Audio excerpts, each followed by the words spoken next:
Hi friends, అందరూ ఎలా ఉన్నారండి? అందరూ బాగుండాలని నేనైతే మనస్ఫూర్తిగా కోరుకుంటున్నాను ఫ్రెండ్స్. ఈరోజు వీడియో వచ్చేసి కూర అయితే ఏటపట్టు అయితే పట్టుకొచ్చారండి. ఏటపట్టుని గొల్లపడ్డు అని కూడా అంటారు. మా పల్లెటూరులో అయితే కనుక ఏటపట్ట అంటాము. ఏటపట్టుని శుభ్రంగా బాగు చేసుకోవాలండి. ఎలా అంటే కనుక వీడియో అక్కడ స్కిప్ చేయకుండా చూడండి ఫ్రెండ్స్. వేడి నీళ్ళు బాగా మరిగించుకోవాలండి.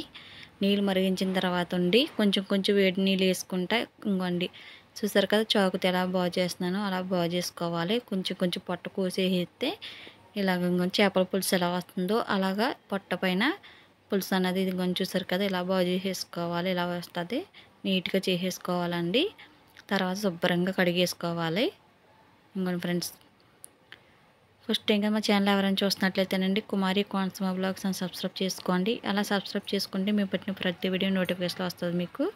అయితే ఇంకొని శుభ్రంగా బాగు చేసేసుకున్న తర్వాత అయితే నేను కూర అయితే వండుతున్నానండి. గ్యాస్ స్టవ్ ఆన్ చేసి కళాయి పెట్టేసి ఉల్లిపాయలు దోరగా వేగినాక అల్లం వెల్లుల్లి పేస్ట్ వేసానండి. వేసిన తర్వాత ఒక 3 స్పూన్ల కారం, ఒక స్పూన్ ఉప్పు, చిన్న స్పూన్ పసుపు వేసి దోరగా వేగినాక ఏటపట్ట ముక్కలు చిన్న చిన్న ముక్కల కింద కోసేసి వేసేసాను.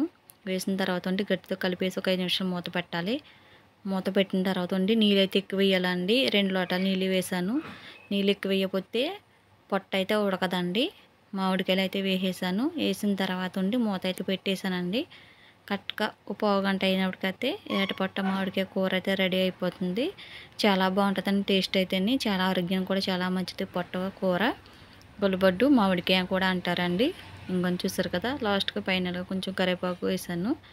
ఇంకొంచెం ఫ్రెండ్స్, జీలకర్ర ధనియాలు గసగసాలు కూడా కొద్దిగా నూరేసి వేసానండి. కూర దింపి ముందు వేసుకోవాలి. మామిడికాయ వేసిన తర్వాత ఇలా వండుకుంటే కనుక కూర టేస్ట్ అయితే చాలా బాగుంటుంది ఫ్రెండ్స్. ఇంకోండి చూసారు కదండి. ఈ వీడియో కనుక మీకు నచ్చినట్లయితే లైక్ చేయండి, షేర్ చేయండి.